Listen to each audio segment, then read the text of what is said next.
Hi, everyone. Thank you for joining this workshop on live streaming production for digital content creators and church media ministry.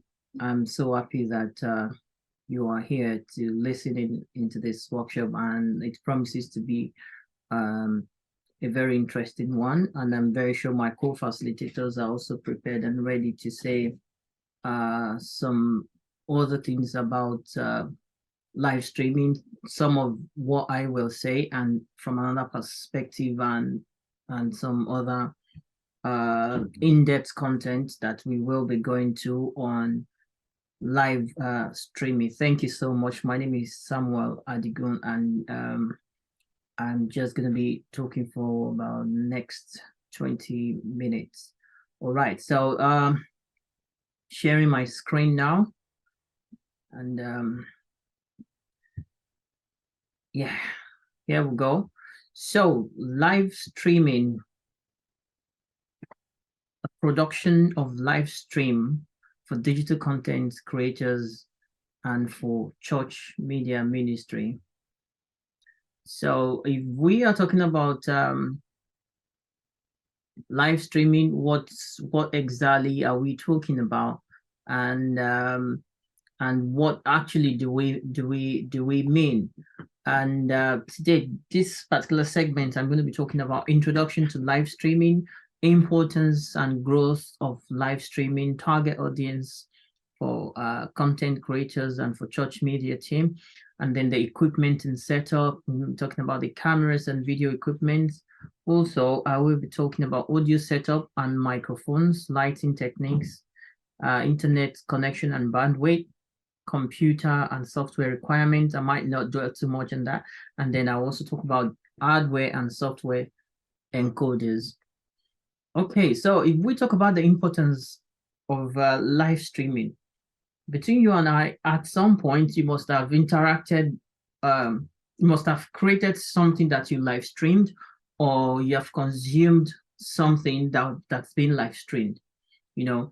And if you have not at any time, this platform you're listening to this workshop, it's a platform that is being live streamed from all over the world. People are joining from like every part of the world, being a part of this film festival to do multiple workshops at the same time.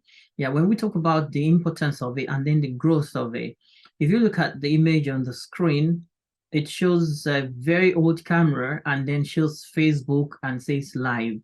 You know, some many years back, it's going to look like this is impossible to have a camera like this and then to go live. This must have cost like millions of pounds to get out, like, and it's only take maybe something like organizations like BBC or CNN to be able to do live broadcasts back then. And then you see like you will see like OB vans, cameras, cables, and satellite and all that.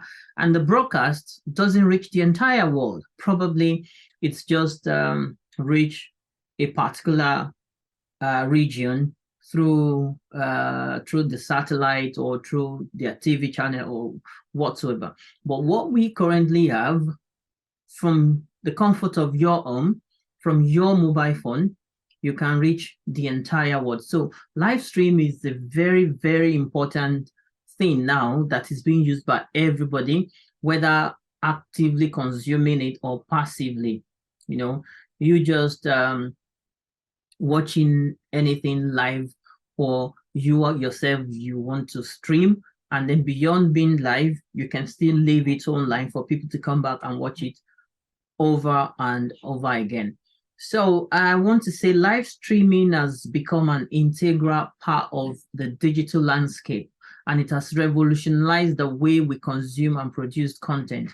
Its importance and growth can be attributed to several factors. If we look at it between you and I, we say, okay, what are the factors that has contributed to the growth of live stream? Some of these factors are good factors, some are not good. Starting with, I will say, incidents like COVID. Before COVID, there was live stream, but what threw everything and everyone to live streaming was COVID. I'm still going to talk about it later on. But one of the important things about live streaming that made it stand out so well is the fact that live streaming allows content creators to engage with their audience in real time. And this fosters a sense of community and interaction. The immediate connection can be more appealing than pre-recorded content. You can imagine if you compare like now, if this is like a live interaction between you and I, you can ask me a question, I can respond to your questions, and then if I'd recorded it like the olden days and put it in a cassette or in a CD or DVD and send it to you, you will slot it in, watch it at any time you want and all that, but it's not real time. And before maybe I posted the DVD to you, maybe the time has passed and the content has even changed or things have even moved on. But one thing with live streaming is that it's real-time engagement. If you can stop me and say, I have a question, I'll answer you, and then we can go back and forth like that. And another thing is live streaming enables a broader audience. You know, it breaks geographical barriers and allows people from around the world to access content simultaneously. This is a very vivid example of what we are talking about. Anywhere you are in the world, no matter your time zone, no matter whatsoever, whatever is being live streamed, you can see it. You can join this session from anywhere in the world and still see what we are talking about. Like I was making example of back then when if you want to reach out like that, you need a big company, big cameras, big OB van to get to a particular place so that it can transmit. And it was still limited. The reach was limited. As many of us that grew up, it depends on where you grew up from, you have a particular television channel that you're watching. For you to watch CNN, you need a satellite. For you to watch the local TV, you need the antenna. Or what? Do you understand what I mean? Until later on, that digital television started evolving, and then, but now, and then back then, what the content you can watch in the US, you can watch in Europe because there was PAL and NTSC, so that they can't even exchange content because of the difference in the frequency of transmission and a lot of technicalities around television back then. But now, live stream all over the world, you can see your content. And okay, quickly as we proceed, I want to talk about monetization also.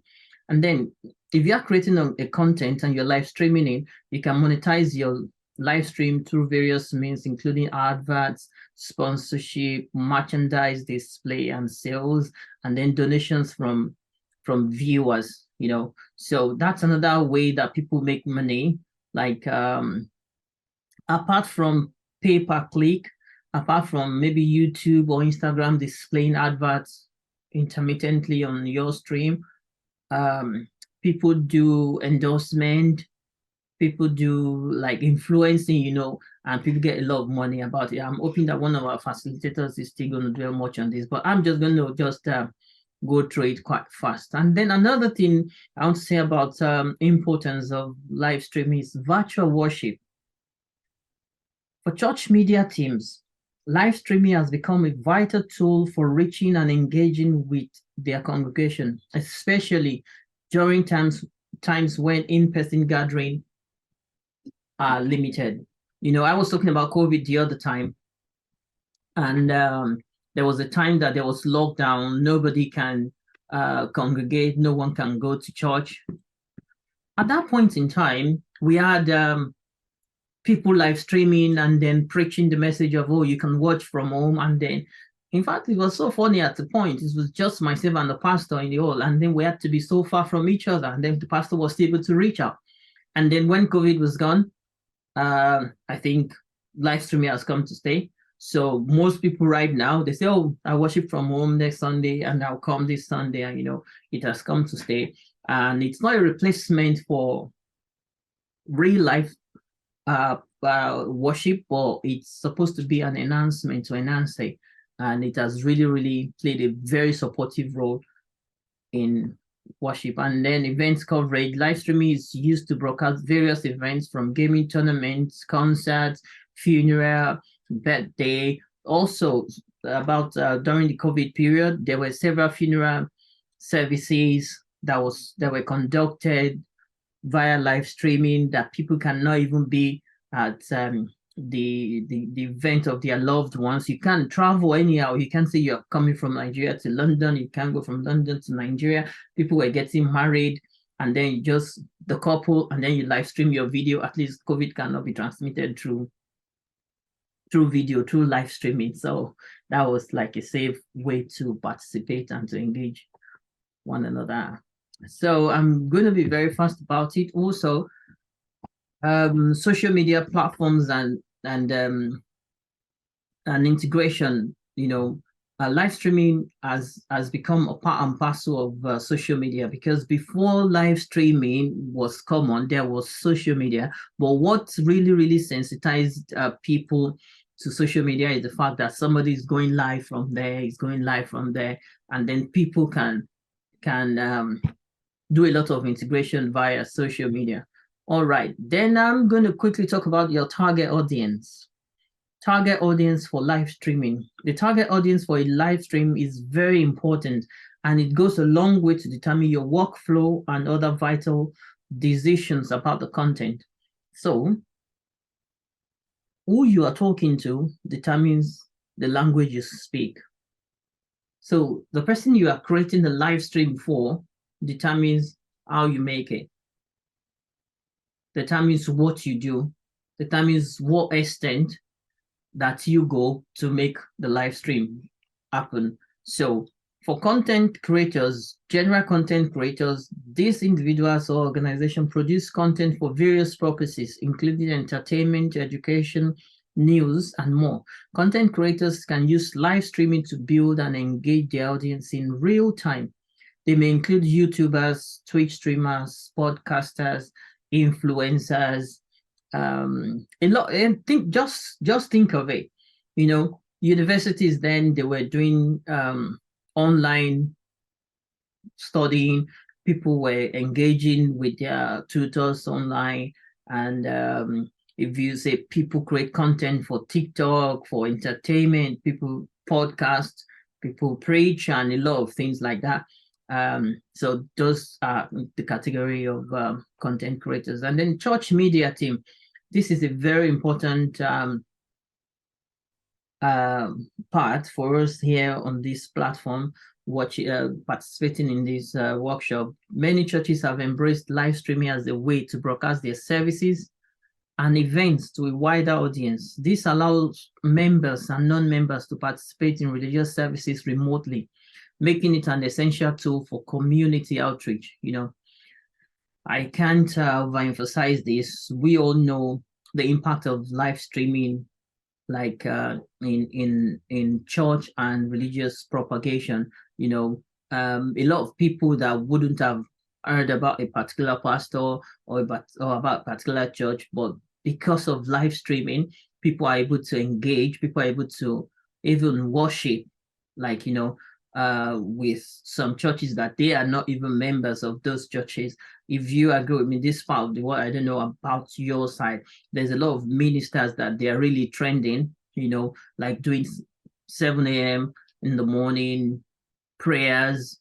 Would you have traveled to the church in the morning? But in those days, people do it early in the morning. They call it morning watch or something like that, that you go to church to go and pray. But now people connect through live streaming. They connect spiritually, like to whatever pastor they want to follow, and then they pray and they count it as like prayers. Wake up 12 midnight, hallelujah challenge currently is going on. You can worship. That is live streaming. That is enhancing the church community. So, all right, quickly, delving into equipment and setup for live streaming. So cameras and video equipment, camera options. I'm going to advise that you just choose the camera that suits your need. You don't need to break the bank. You don't need to buy a very expensive camera, as long as it serves the purpose of what you are doing. For somebody like me, what I am using right now, of course, I have cameras that, averagely professional cameras. I have a number of it, but for the purpose of what I am doing, I have just chosen to simply use the webcam that is connected to my laptop. So like I did say the other time, the target audience and what you are doing determines how you do it and what you use to do it.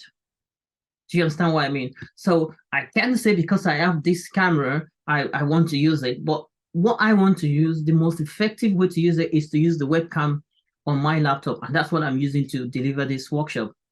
Or if I don't have it, I can't say I want to go and buy it, you know. But it depends on what you want to do. So choose the camera that suits your need, whether it's a smartphone, it's a DSLR, or a dedicated video camera. Consider factors like the resolution, the frame rate, the low light performance, tripod and stabilization. Also, you need to stabilize your shot. You can imagine if your shot is not stable, is shaky, depending on the content you are creating, you'll see that you will not see, probably people might not watch it, you know, because right now it's a lot of competition out there for people to watch your video.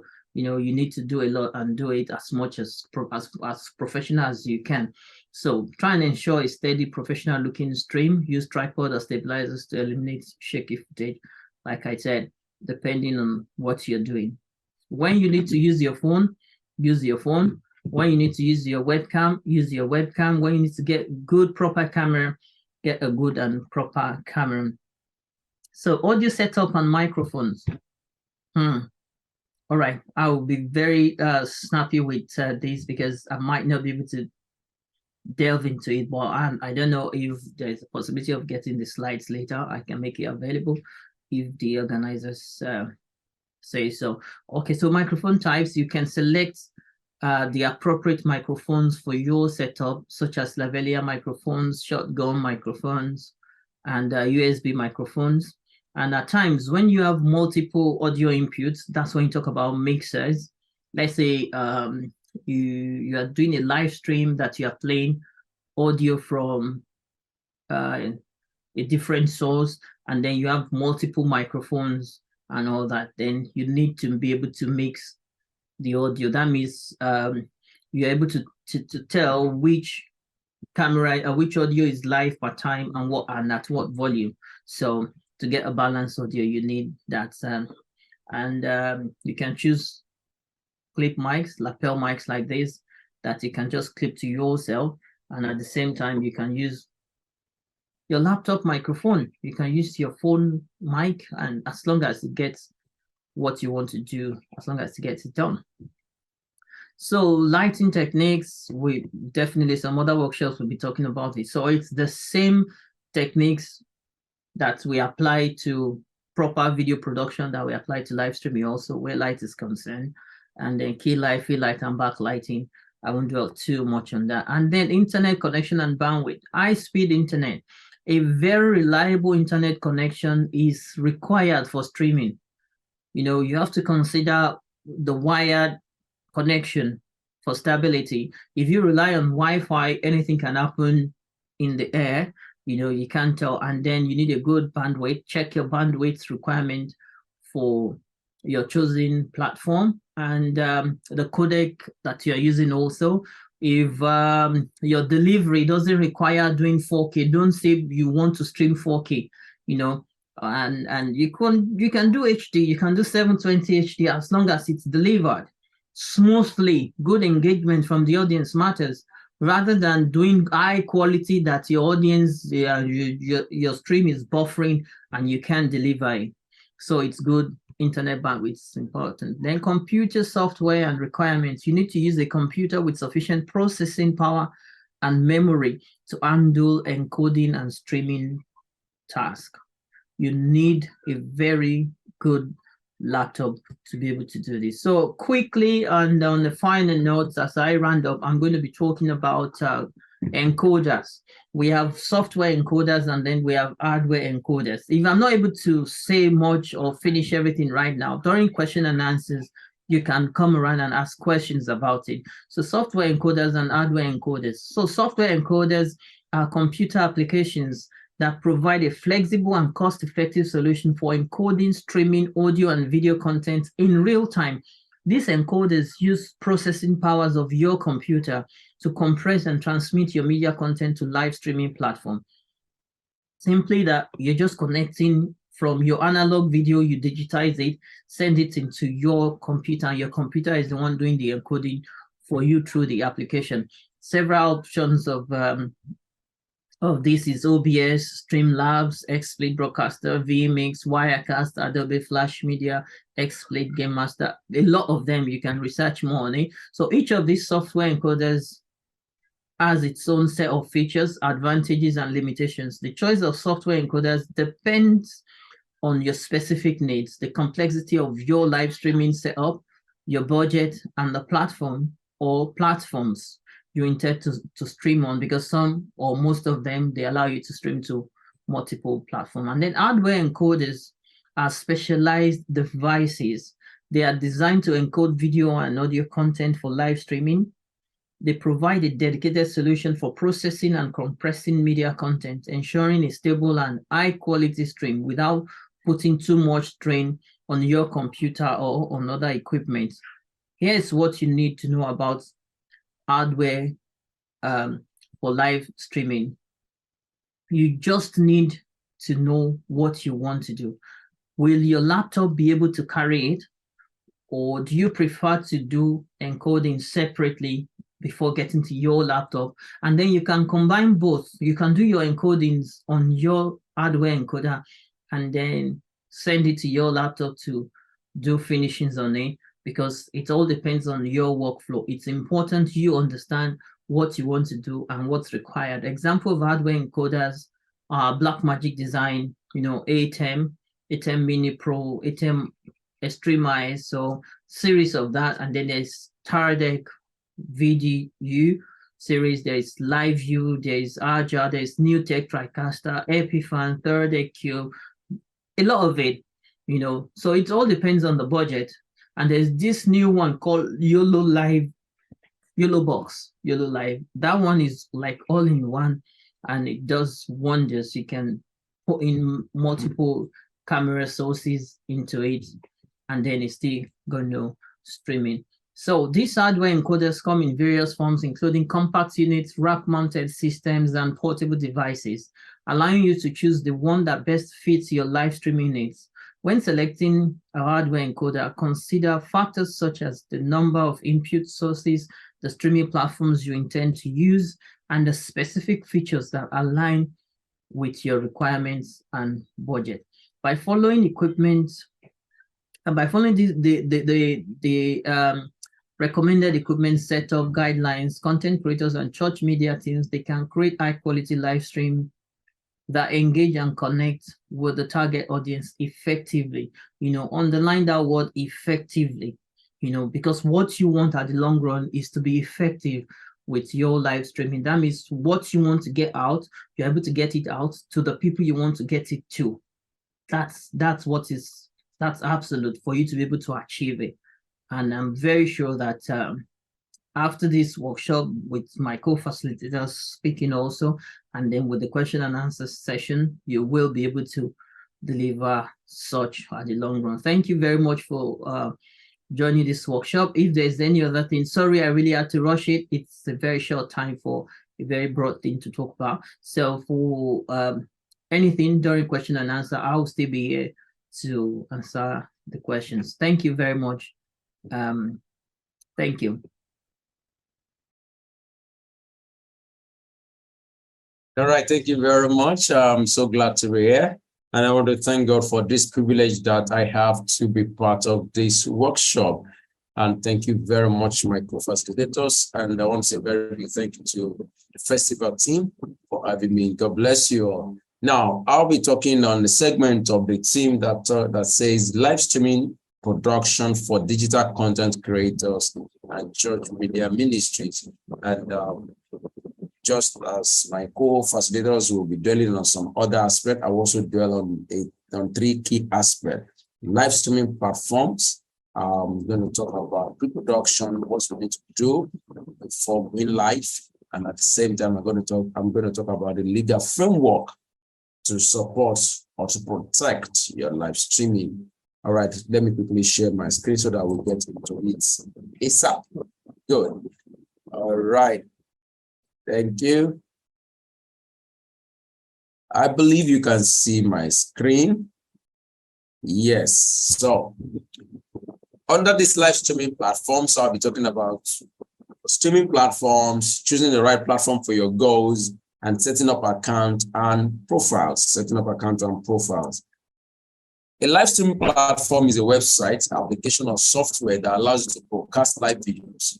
When you upload such videos to the platform, viewers can watch it in real time. That is, as it is happening.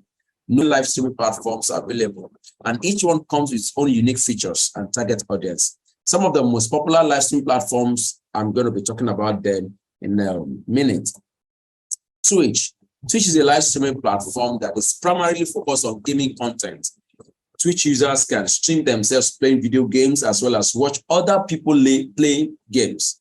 Twitch also offers a variety of other content such as music, art, and talk shows. The primary focus on Twitch is video games.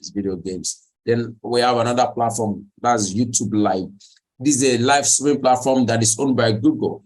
YouTube Live users can stream any type of content, including games, music, comedy, and more. YouTube Live also offers a variety of monetization options for creators. That is, creators can make some money from the content they create on YouTube. Audience can stream on YouTube Live without necessarily having an account on YouTube platform. That's it. They can join your live video without having an account on YouTube. They just see the link and then they enjoy it. That's basically what that is. Then we have the Facebook Live. This is a live streaming platform that is integrated with Facebook.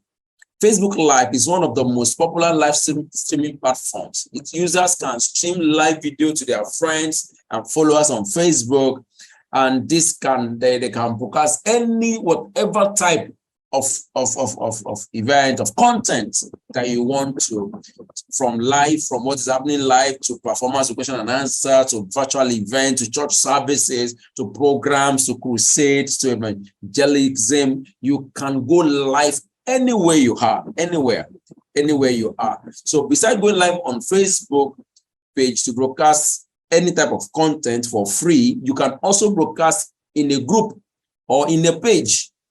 And then you can also opt in for instant ads such that you can make money from your live broadcast on the platform. We also have Instagram Live. This is a live streaming platform that is integrated with Instagram. Instagram Live users can stream live videos to their followers on Instagram. It's very easy to use. Once a live broadcast has ended, Instagram Live users can share a replay to their followers and can also access the live broadcast in live archive. Instagram Live has a feature called Live Room. So this feature allows users to go live with up to 3 other people simultaneously. Then we have this one is also coming up right now. That's TikTok Live. It's a live streaming platform that is integrated with TikTok. TikTok Live allows creators to connect with their fans while also further monetizing their content. So you can see that monetization is appearing on all of this. That's it, because it has to do with content creation and getting audience to see what you're doing. These gifts can be converted to actual money for creators, as on TikTok. Then we have X Live. This is formerly called Twitter. X Live enables users to stream and view live videos content. With X Live, users can broadcast live video from their mobile devices or compatible streaming platforms. Tweets with live videos are displayed in followers' timeline and can be discovered through hashtags and trending topics. So viewers can engage with live streams by liking, retweeting, and commenting in real time. X Live also offers some monetization option through ads and sponsorship, allowing content creators to generate revenue from the content that they create. These above platforms are known as social streaming, but all I've been talking about, Facebook, YouTube, Twitch, X, TikTok, they are called social streaming platform. On this platform, the streamer and the viewer typically both need accounts on the social network to broadcast and view live video. Although YouTube and Twitch are notable exceptions to that, social streaming platforms also serve as video hosting services too, and make replays of live streams available for users to watch again at any point. You can see that on Facebook very well. Creators or hosts on this platform also earn in proportionate to the numbers of viewers or audience. So these platforms are free. Other popular streaming platforms that you may come across that several quite a lot. I just want to mention a few of these, especially the most popular one: LinkedIn, Vimeo live stream, Brightco. Thank you. So I move straight to choosing the right platform for your goals.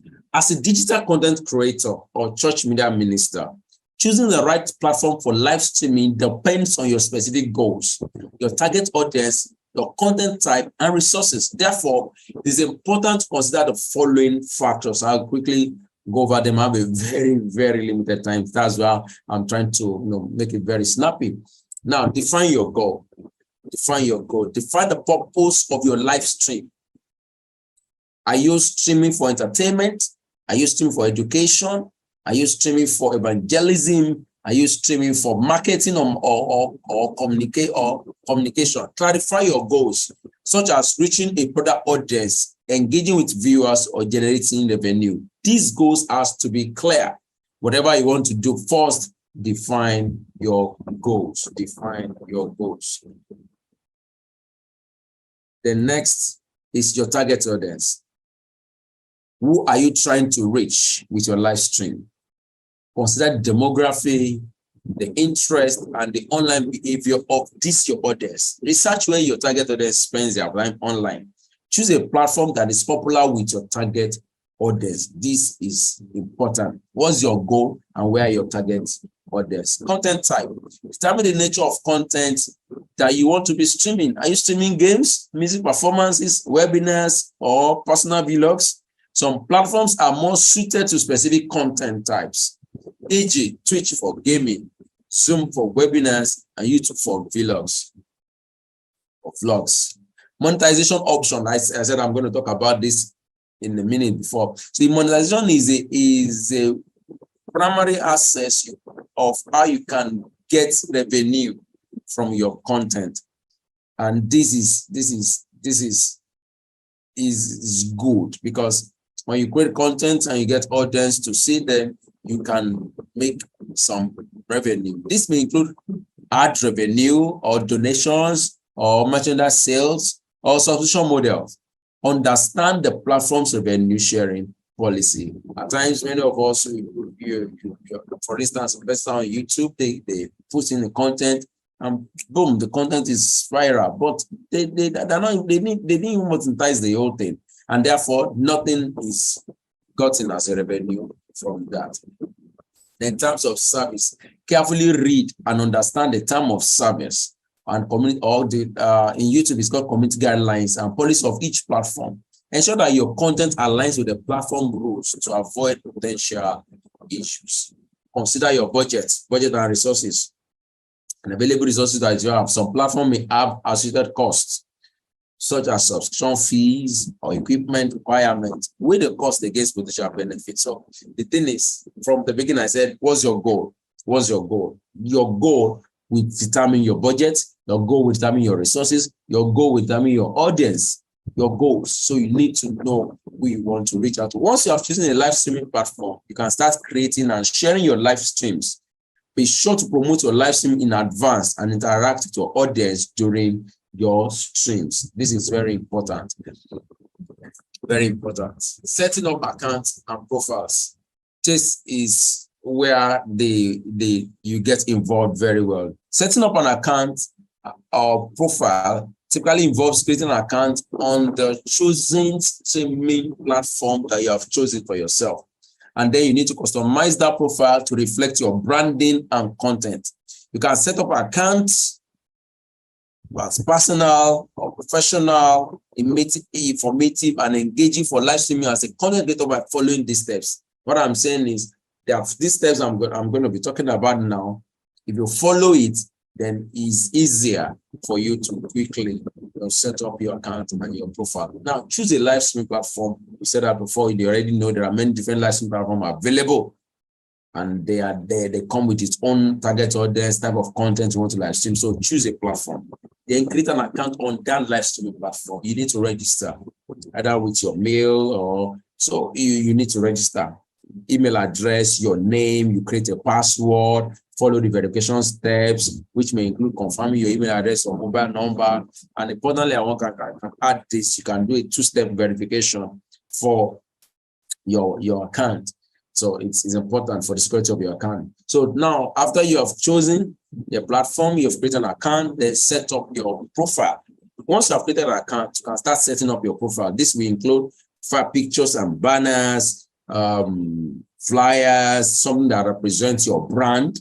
Then choose your username and display name. Choose a username that is unique and memorable, something that people can resonate with. Should reflect your brand or content. If it's for evangelism, it should be in that line. Just choose. Then do write a very compelling, a very good profile description, a compelling bio. Your bio is a great way to tell people who you are and what kind of content you create. So be sure to write a bio that is interesting and engaging, and that will make people want to learn more from you. And then link your social media. With your media accounts, link everything together so that if you're posting on one, you can reflect on the other. This will make it easy for viewers to follow you on other platforms and learn more from you. Set up a stream schedule. Establish a regular streaming schedule. You have to be consistent. Are you putting in content every Sunday or every Friday, every Monday morning? It's important, very important. So you can actually schedule it, upcoming streams on your profile, so that anytime you are live, then it will come alive. The next thing that you need and then setting up your account is privacy and moderation setting. Review and configure privacy settings, such as who can comment on your streams and who can send you message. Set up moderation tools to maintain a positive and respectfully charged environment. Don't just leave it open. Look at the guidelines, set it, so that people who will be coming in to your live stream can be held accountable or responsible for whatever they post on your live stream. Then promote your profile. See, if you open any of these things and you're not promoting it, then you may not have a very viable reach to your target audience. Share your live stream profile on your social media channels among your existing audience to attract viewers. Always share it. Let your viewers know when you are going to be live so that they can tune in. In fact, encourage them to subscribe to your channel.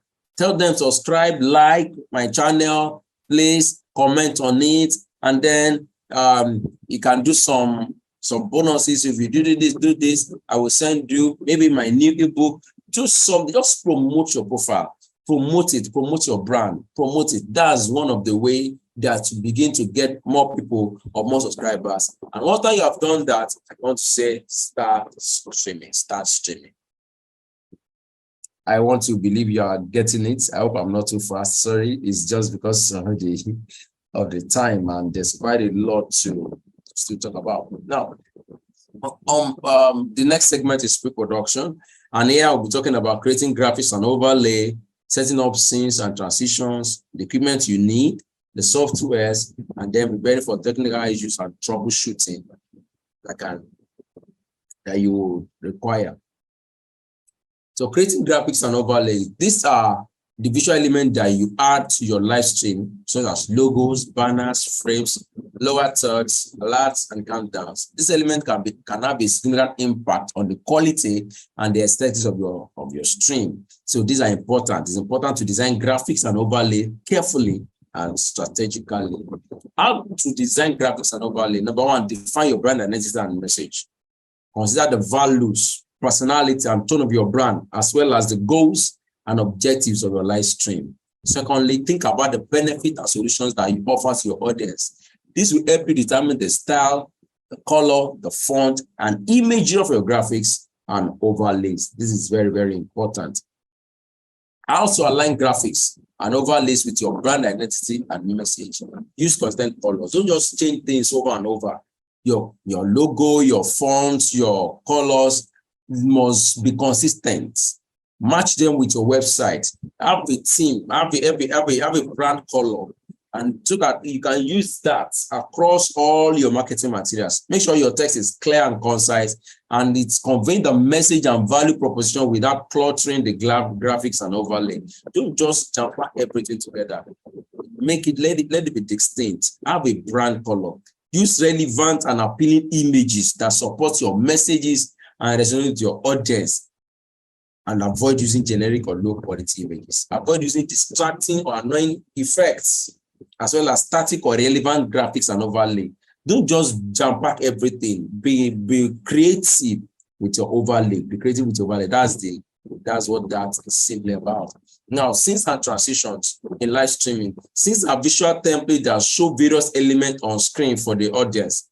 Since our video canvases that are made up of one or more visual elements from those sources. All of these elements can be resized, position, or filtered. That is, you can create a scene, and depending on the software you're using, and the thing, they are just elements for the audience, how you get your message across to the audience. And transition is the visual effect used to smoothly change from one video clip to another, so that it can have a very seamless and cohesive flow between different parts of a video. So whether it's in a film, a video footage, or a live stream, this transition serves as symbols that help you to navigate seamlessly between scenes, making your live stream more interesting and professional. You will see that in this festival. You have seen that there are many scenes and transitions that are just, and they're seamless. They're seamless because that we worked at that. Then the equipment that we're using, you need camera and lenses. I won't be going to that fully, but camera, you need to, for live streaming, you need a camera that can capture clear and smooth video, and you need lenses. Depending on your budget, some systems can have the webcams, they can work with it. Some have camcorders, there's a connection for that. So whatever you want to do, once you know what you want to do, how clean your audio or your video should be, please get the right equipment. Consider the lens you want to use, consider what will resonate or what will make your video a top notch.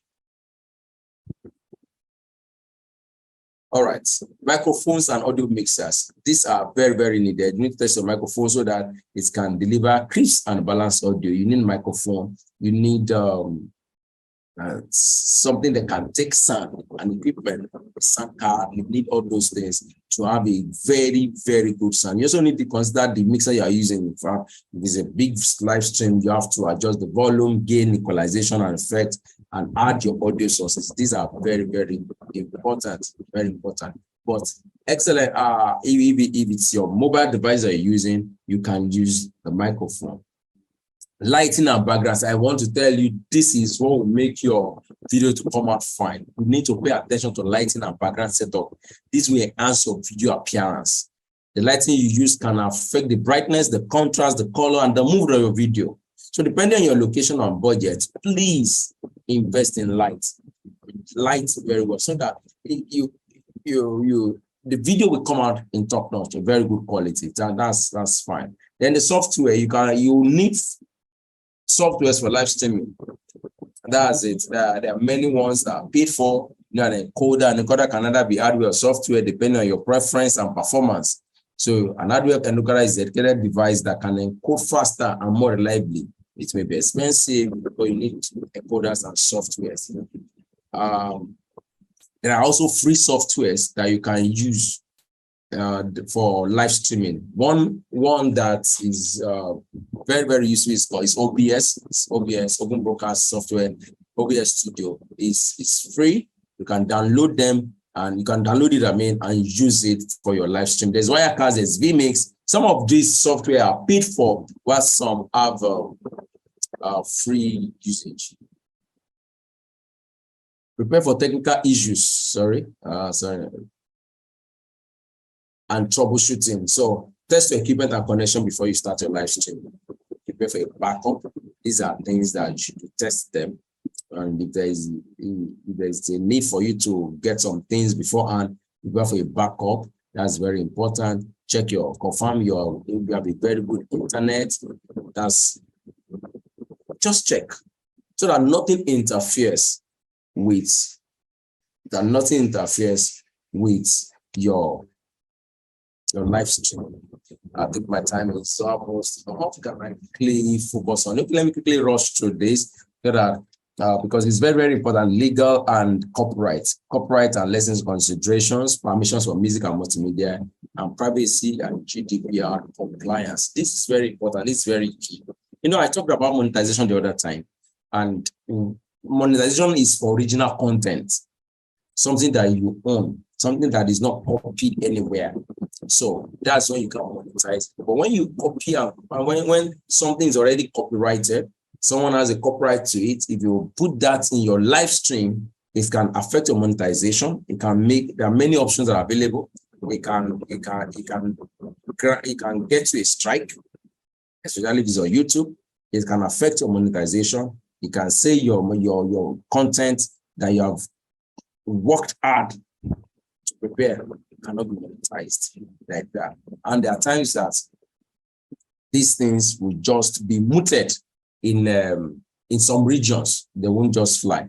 So a legal refers to anything that conforms to the law and regulation of a particular territory. So it's a broad term that covers all aspects of law, while copyright is a specific legal framework that protects the intellectual property of creatives. Get it? Excuse me. So a copyright is a type of intellectual property that gives its owner the complete rights to copy, adapt, display, distribute a creative work, either in a literary, educational, artistic, or music form. So many people who have content online have copyrights to those things. So ensure, check if you had to use some footages or some music or some other people's materials in your live stream, please ensure that either they are not copyrighted or you get permission to use them. That will lead me to copyright and licensing concentration. Copyright and licensing concentration are important in the context of live streaming. As content is being broadcasted to an audience in real time, it is essential to respect copyright and licensing laws when live streaming. This is very vital.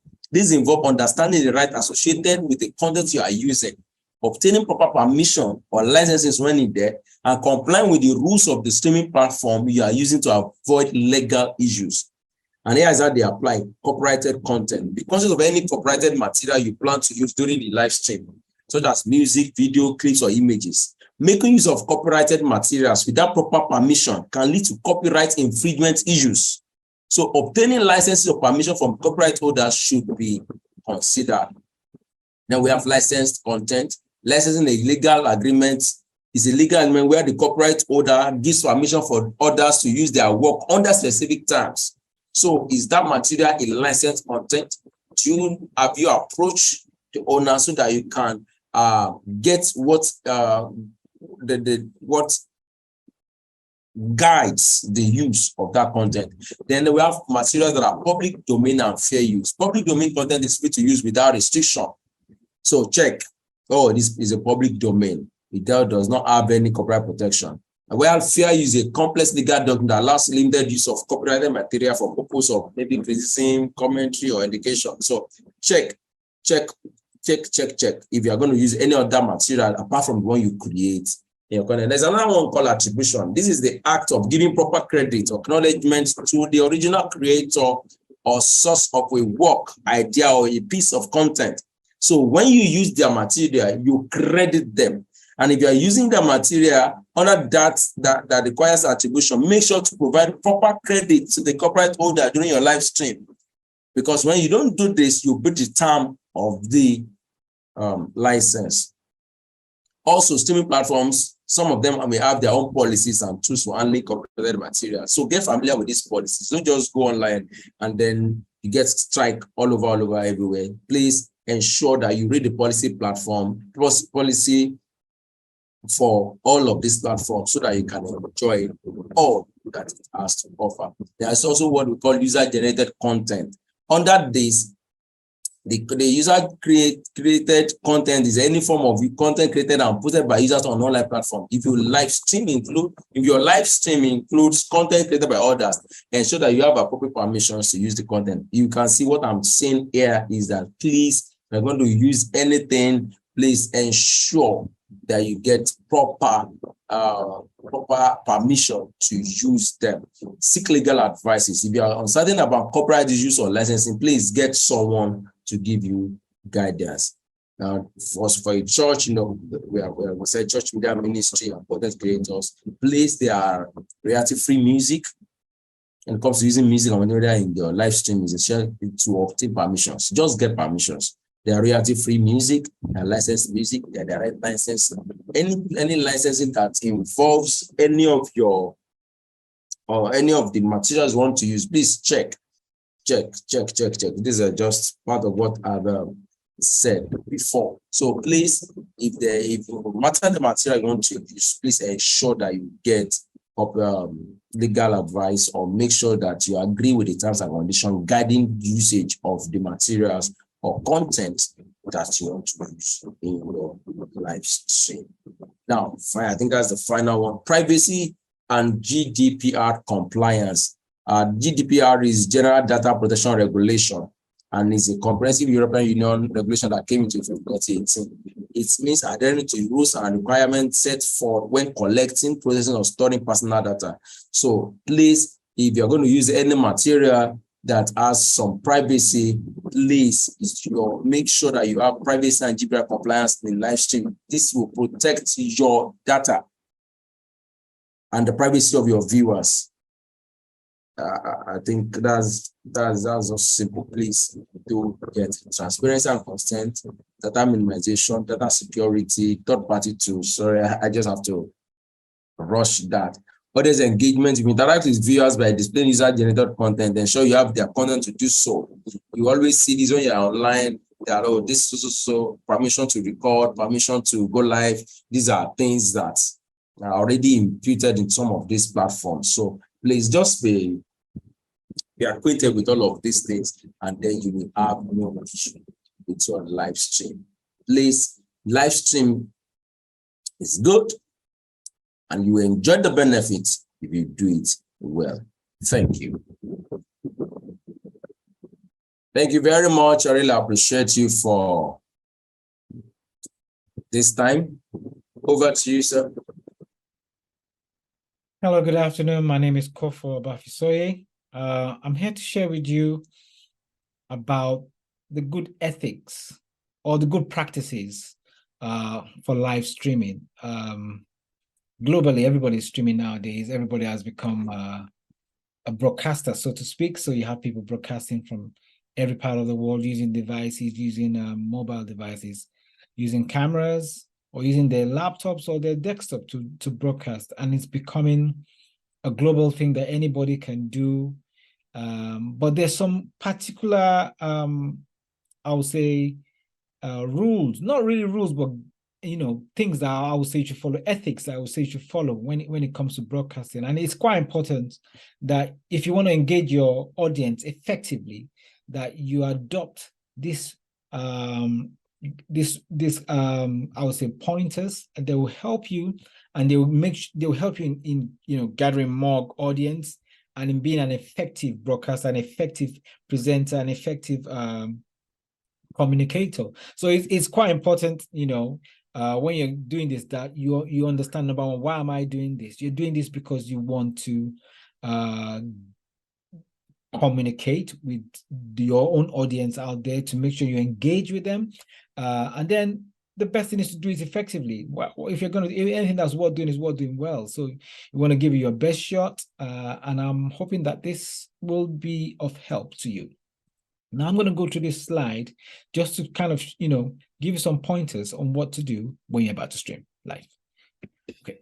So now the first thing you want to bear in mind is when you're streaming, the key thing to bear in mind is, please remember that streaming is not just about, oh, I've got all the gadgets. It's not just about, I've got the ability, I'm a good producer. It's about planning. It's about having a structure to what you're doing and engaging your audience effectively.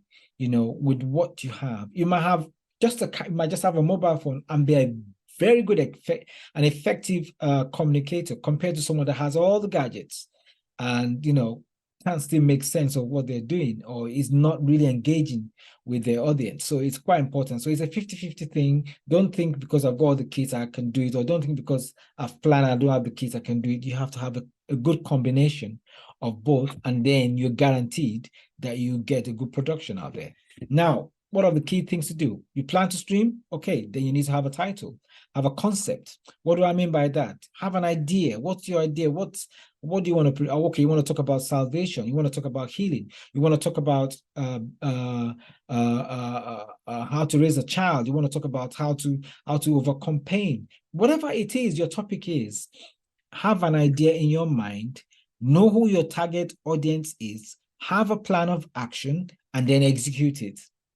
Now, if you do these first 3 points, the concept, the title, you understand your target audience. Maybe you've done a test or you've tried them out, or you've sent out some feelers here or there just to have a feel of who they are. And you can do that just to, when you're just starting off. You can just pull out some things because you're just starting off. You just want to know if my audience are out there or not. And then the next thing is have a plan of action. Write it out, make it plain, make the vision plain, like the scripture says. And then register your particular name, concept. Register your name on the social media platforms, the YouTube, the Instagrams, the Facebooks, the TikToks. Register your name or concept on these platforms and get ready to stream. Now, when you've done that, you've done that, and that's quite great. Other things to consider are what's going to be going on at the back end, i.e., what kind of what tools do you need to carry out this live streaming? And we're going to talk about that. We're going to talk about some tech guides you might need just to make sure you can start off to get you up and running. And another thing I would just say, if I never ever get a chance to say this, is always be open to changes. Changes will always happen because you're doing a live stream. You're doing a live stream, and everything is not pre-planned. Some things will just happen because it's live, and that's just the way it is. And while you're out there, make sure you're always getting good feedback from your audience, because they will be able to tell you whether you've got them or you haven't. Now, the concept, write out the idea, like I said, make it plain. Every episode, long or short, let's say have an idea, have a plan for it, and, make sure that there's a particular theme you're following in terms of how you push out your content, the color, the fonts, the layout, the structure. Everything has to, if I'm shooting one camera shoot, then I'm shooting one camera. If I'm using two, I'm using two. Everything has to flow. And if you're building up from 1 to 2, fair point, and then plan for the unusual. Get ready for that, because the unusual will happen, and be structured, be ready to steer things in the direction in which you want them to go. So if for example, you're having your production and a fly is disturbing you from taking your production, that doesn't mean the end of the world. It just, it's natural. There's flies around in the room. So shush, be off, you fly. You're not part of my plan. This is my plan. So, you have to be able to be natural with what you're doing. And in being natural and, being and implying and putting your production out there, your signature is quite important. Your signature music, your opening and closing lines, how you open, how you say, hi, my name is this, or hello, and then good night, sleep tight. Whatever you say to close, is quite important that you make sure that your message is clear and you're known for it. You're known for your music. When I hear your music, I know that's James' program. Or when I heard the drum or the beat or something that is quite unique to you, that's your unique selling point, your unique part of your unique production. So I would know. Even the timing, how long is your production, will tell me how, if our James program is always 3.5 minutes, I can bet on that. That is quite important. And then opening titles, it might be a still, or it might be an animated, or it might be a collage or a montage of different videos, whatever is suitable to what you're producing. Adopt that. You might have this in mind, that I want to do something very elaborate. Some people might just want to do a still. That's fine. And then have a sting. Have something that you use to break up your production, somewhere in between. It depends on what you do. If you're doing drama, there's no need for a sting. If you're doing interviews, probably. If you're doing a program whereby you're talking about a particular issue, then break it up a bit so you can refresh people's attention and refresh your own brand. It also brands your own program in terms of people say, okay, I'm still watching James' show. So, you know, I'm not lost. I'm not watching somebody else's show because it just reminded me with this thing. Now, creatively convey your message, you know, in any form in which you can. What do we mean by that? Have your own style. You know, how you want to, and a style that is suitable to you, a style that you've thought through, a style that you think now works, or it might be a style that you picked up because of feedback from your audience, you know, and always plan that you have an opening, a middle, and a close. So, you know, your opening is whereby the first 30 seconds or so, you grab people's attention, you convey your message effectively, and then the middle is where the meaty part of what you're trying to push out. The close is the punchline. You know, do it that way.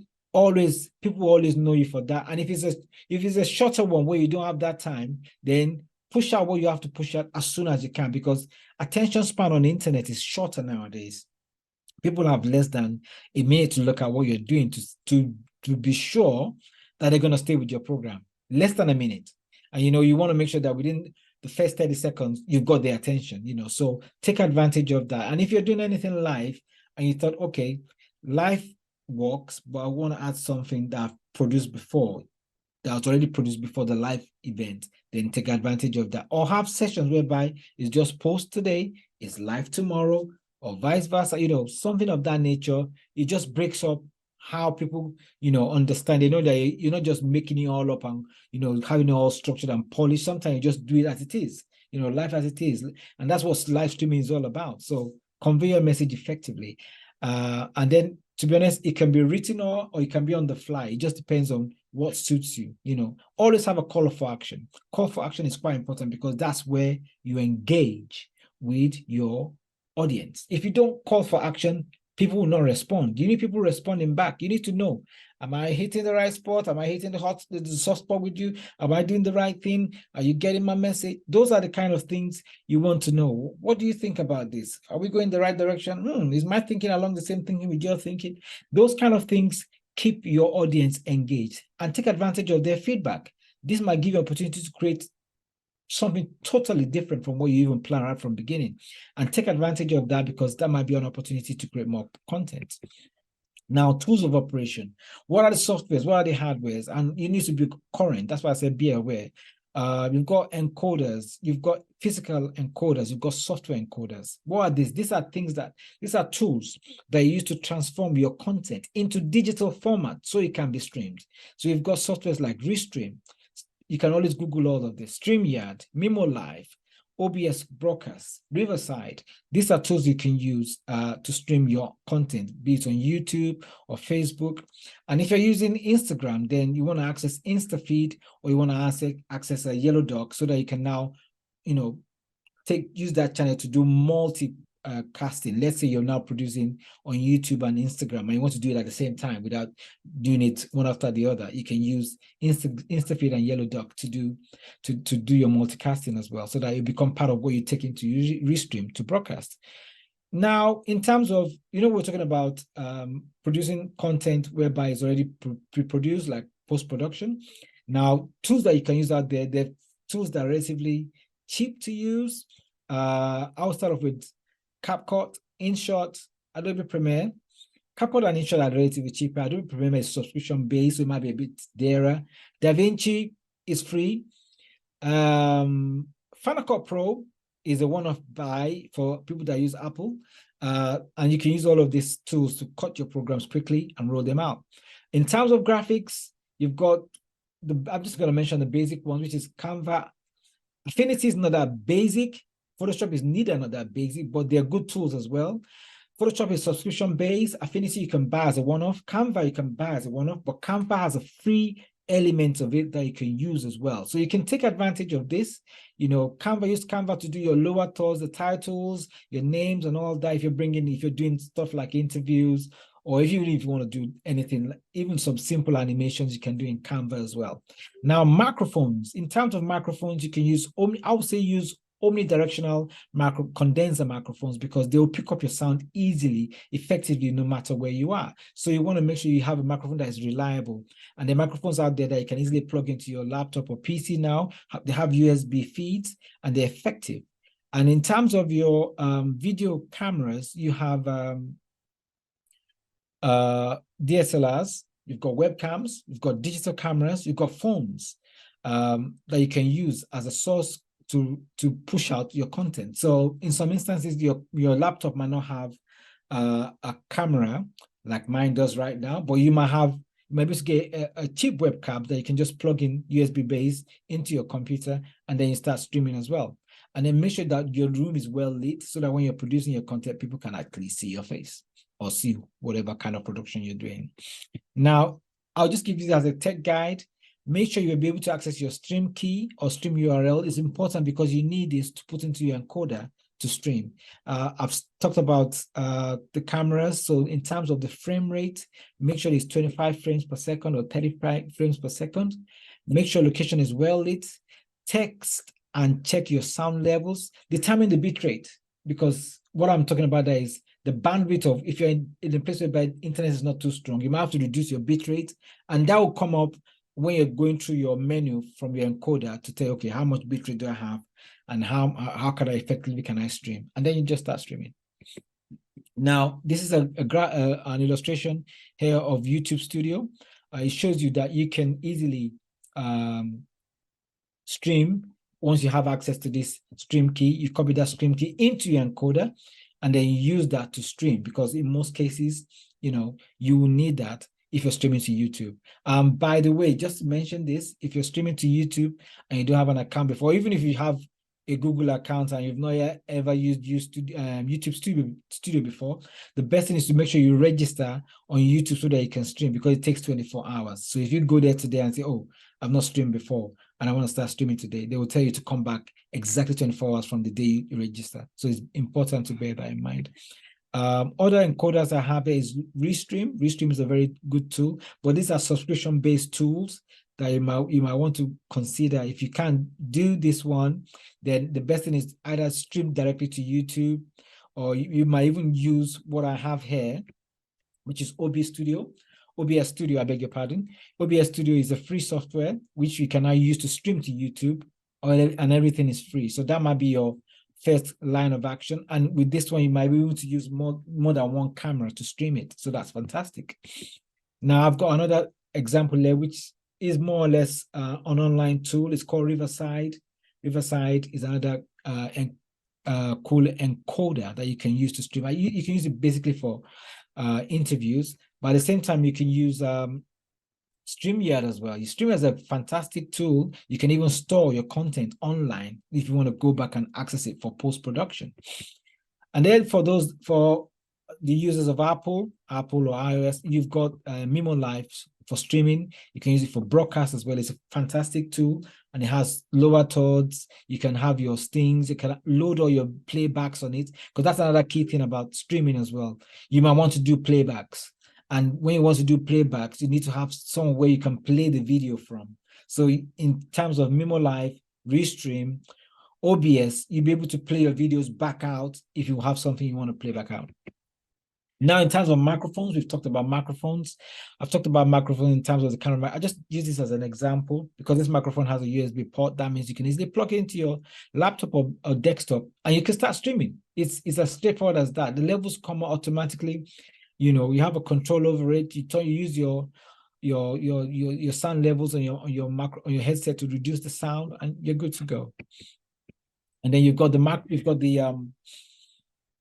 webcams. The easy webcams have a USB or HDMI plug, and they're fantastic in the terms of they're now producing them at HD quality. So your quality is going to be really good, 16:9, no problem at all. Now, I mentioned some guides here in terms of aspect ratio. What do I mean by aspect ratio? It means the dimension diagonally across the screen.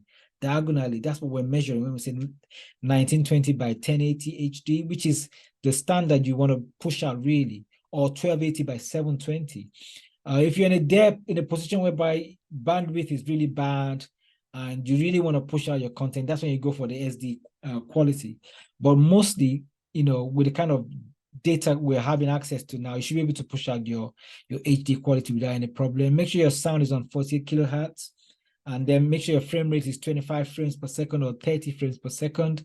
And the lowest bitrate I would suggest is 200 kilobytes. I beg your pardon, 200 kilobytes per second, but it depends on where you are and what kind of bandwidth you have. Now, we've talked about the cameras you have access to. Your DSLR can do it. Your digital camera can stream. Your phone can stream. Your webcam can stream as well. We've mentioned the softwares as well. But if you are now doing multi-camera, you might want to look into some of the Blackmagic design cameras, which is the Atom switches. Those are fantastic tools. Apart from the fact that you can use them to mix, they can stream automatically as well to YouTube or to Zoom or to Facebook. So you might want to take advantage of that. Some of them, there are different prices for different categories. So if you go to Blackmagic Design's website, you should be able to come up with the prices and see what's affordable by you. And lastly, I just want to point out that you can easily go to this website called Restream, I beg your pardon, restream.io if you need any kind of resource on how to start streaming. I think this would be a very good resource from you. But there's so many of them on Google. Just Google live streaming, and then you begin to look at what needs to be done as a beginner. I really hope that this content will be of help to you. If you need any more information, you have my details on the screen. You can reach out to me, and we'll be happy to be of help to you. And I really do hope that this the film festival is of benefit to you, and I pray that you'll be blessed in Jesus' name. God bless.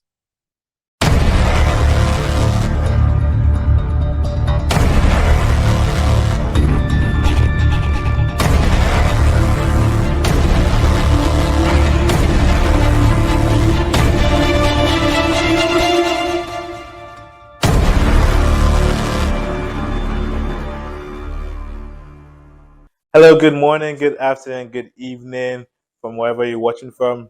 This is still MZIAIF ICFF Season 3. My name is Emmanuel Jarrett. Welcome to Workshop 10. I'm so glad to welcome you here. Like I said, this is Workshop 10, and today we've been dealing with live streaming production for digital content creators and the church media ministry.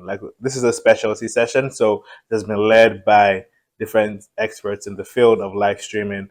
They have a wealth of experience that they've been pouring out to you. I hope you've been absorbing and soaking as much of that as possible. So yes, our workshop managers were Emmanuel, Ajayi, Titilayo, Akinsola. Our lead facilitator was Kofo Obafisoye. Then we had co-facilitators were Covenant Adebayo, Sam Adigun, and myself, Emmanuel Jarrett. So yes, we've gone really into a lot of theory about live streaming, both for digital content creators and for church media ministry, what the do's and don'ts, the ethics, the equipment you need, everything. It's been wonderful. It's been wonderful. So I hope you've picked a lot. So now in my session, in the next few minutes we're going to do more of a practical session. So I'm actually right here in the studio in my church, my home church. I had the privilege of serving for the past few years as the media director here at the church. That is RCG's The King's Palace, Katy, Texas. And yes, so I'm here in the studio, and I'll just walk through a basic live streaming session. I titled this Live Streaming Essentials, and I'll walk you through my strategic blueprint for success, which is inspired by what I've learned from my pastor, Pastor Tunde Badru, which has been applied in my own life for small goals, long-term goals, and any individual project. So stay tuned for that. Okay, right now we'll just jump right into it. So I'm going to be using the software we use. So it's going to be vMix. I'm sure you've learned about OBS, Streamlabs. Even Zoom can be used for streaming. You can use your social media for streaming. You can do a lot of things. I'm just going to go in on vMix to YouTube. So let's go. Thank you. Okay, hello guys. So we're back now, and this is vMix. That's the name of the software. This is what we use here at my church. So on here you can see me. This is me on a call. I called in with my phone. vMix call. So for that, you just come in here, video call, and do all that. Here you're seeing my elements, the promo that was done here in our studio. Here in our studio, Tammy and Joshua. Okay. This is the logo release, the official logo for this film festival. There. This was me recording my intro. Yes. So, and this is what I'm gonna, like I said, I'm doing live streaming essentials. So that is what we have here. Live streaming essentials. Like I said, this 6 questions, what the six, 1, 2, 3, 4, 5, 6, 7. 7 questions were something that was taught to me by my pastor, and I use it a lot. So we'll just start from here and go all the way down. So who? So if you want to live stream, before we even go with that, prayer is essential in everything, because at any step, at any stage in this process, things can go wrong. Or if you're going in for the wrong reasons, you will not be successful. So like this is strategic blueprint for success. The strategic blueprint for success. Sorry, I'll try to slow down a bit, but I'm just trying to keep to time. So yes, strategic blueprint for success.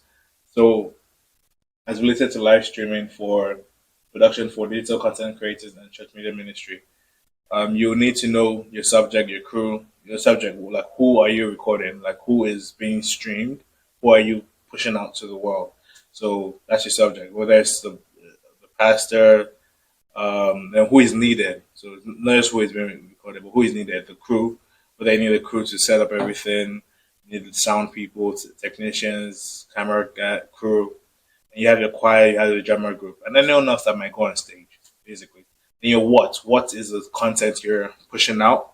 Is it a message? Is it a praise and worship? Is it a drama administration? Is it a movie that you're screening? Is it an award ceremony? Whatever it is. Then we now have graphic elements as well. So like this thumbnail right here is a graphic element. This video right here is a graphic element. This is a graphic element. So all that graphic video element. So you need to know what you're using, what is needed in your stream. So that is the what. How are you going to do it? So that's, I'm sure you learned a lot about this and the other facilitators. So you have your camera, you have your different encoders or softwares. They're physical encoders, and their softwares are active encoders. And there's some that you can use a mix of both. Like vMix encodes already for us. If my picture freezes, that's just a signal from my phone. So, but in our sanctuary, we use an ATEM to get all our camera feeds, and we'll bring the camera into this with capture cards. But over here, I'm just using, this is my camera input. So and that's the camera right there. If you look at it, that's the camera right there. That's the light right there. That's the board right there. That's the chair where I sat on. And my intro. This is the video I recorded. My intro. So there's many things you can do with vMix. It's very versatile and very user friendly, very intuitive. So let's see what else. And microphones. Yeah, so the different types of microphones you can use. So this is a lapel pin mic that I'm using. So I have one already set up. And this one is nice. It comes up with 2 receiver plugs. This is USB-C. You can use it for Androids and for desktop computers, or even laptops that have USB-C. Or then this is the iPhone adapter. So you can use this mic with almost anything. If you have your phone, plug it in, go live, and you're good.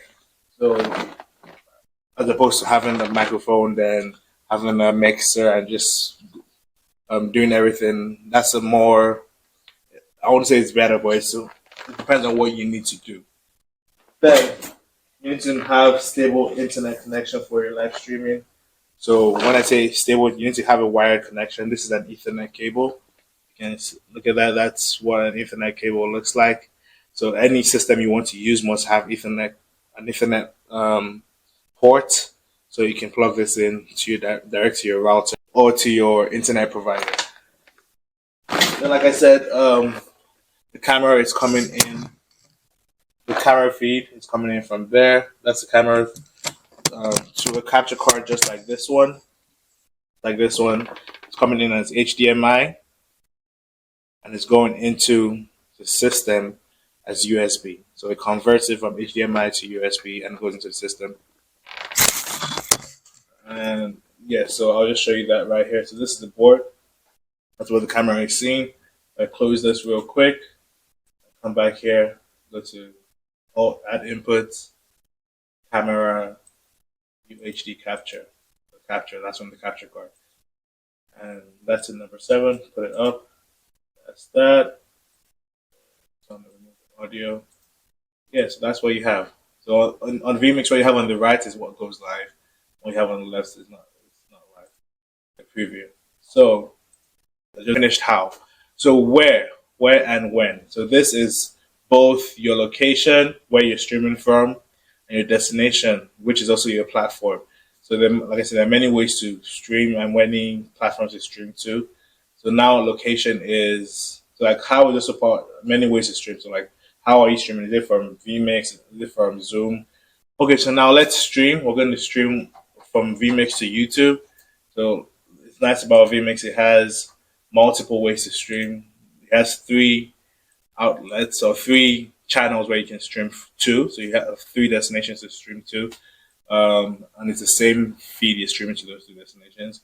You can choose from any of this down here. This is already preset. Facebook, Livecast, Restream, Streaming Chat TV, Smashcast, Ustream, Twitter, Twitch, YouTube Live, Vimeo.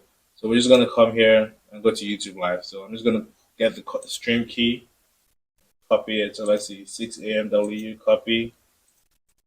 Come in here, 6 AMW, just paste, and I start to.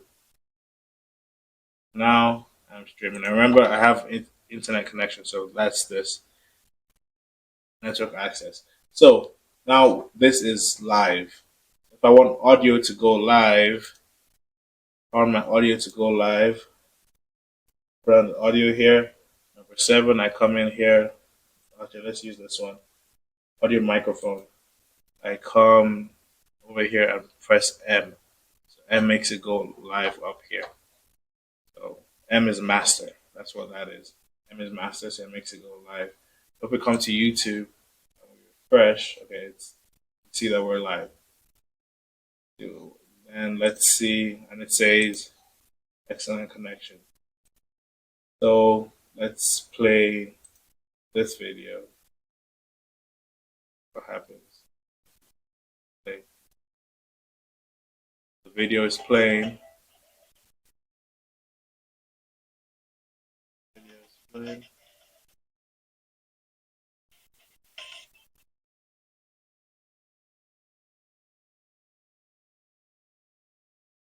Okay, so come back to YouTube, come to the live stream, and that's it right there.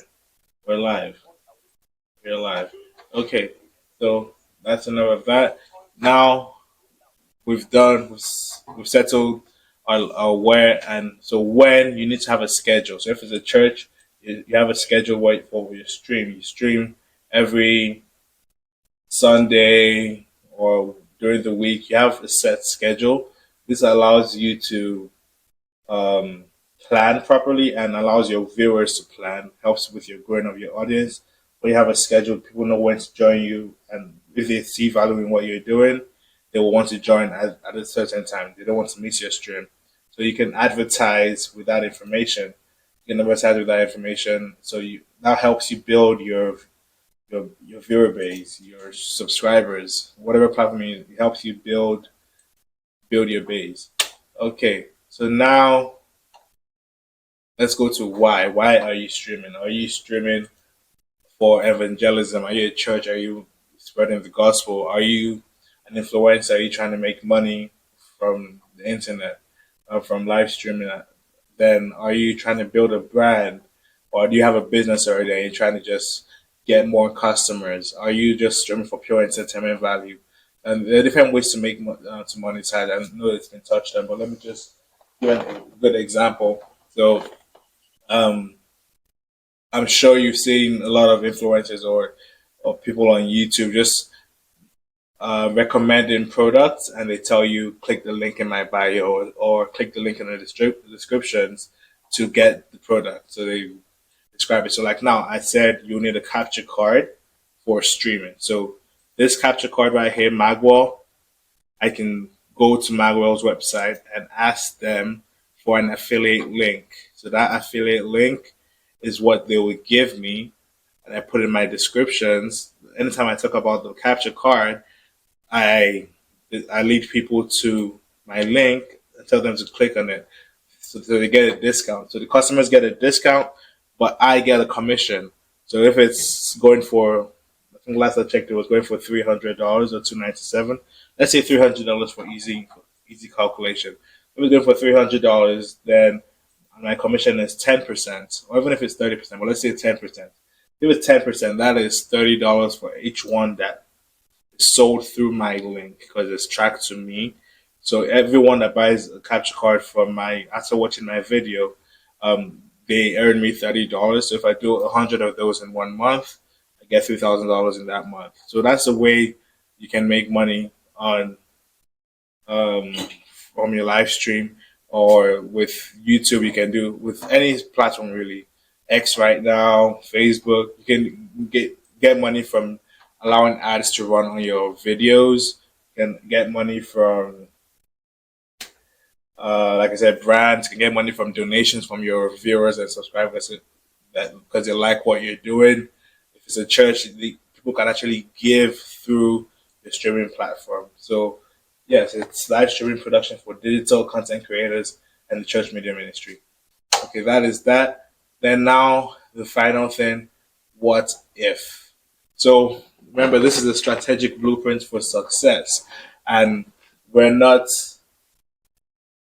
going to hope that anything goes wrong. Nobody wants that. And remember, we're praying that everything goes right. We're being guided. Being guided by the Holy Spirit in everything we do. But we need to plan for the I won't say worst case scenario, but what if, or the scenario in which something goes wrong. So you need to have a plan B or a fail safe ready. That's also, like, for instance, here at the church, the King's Palace, we do an annual flagship event called the 168 Hours of Praise. That's in December for the last 7 days of the year, and we're streaming for 168 hours non-stop, 24/7. So we have to adopt like 2 different systems that are doing the stream concurrently, and we have 3. I think right now we have up to 3 different internet providers. So if one of them goes down, the other ones are up. So stuff like that, because you don't want to stop the experience, because your viewers, your members, your subscribers, they're getting value from you, and you don't want the value to cease. So that's why you have to have a fail-safe. So all that's being said is just so you're prepped up for success. So if something goes wrong, you're not caught unawares.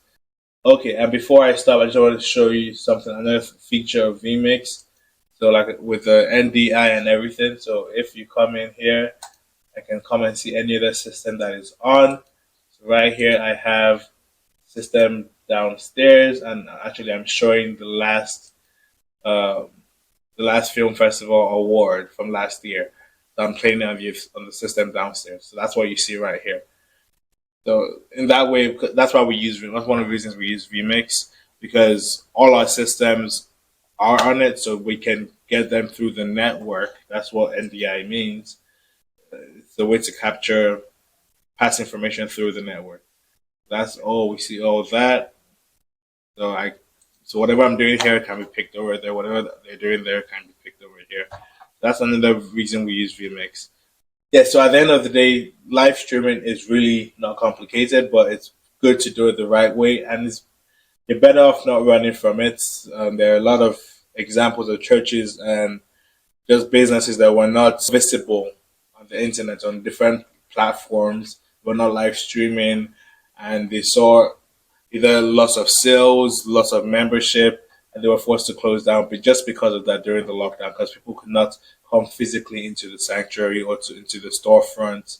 So set yourself up for success, whether you're a digital content creator or you're a church ministry, you want to be set up for success. So don't forget, who do you need?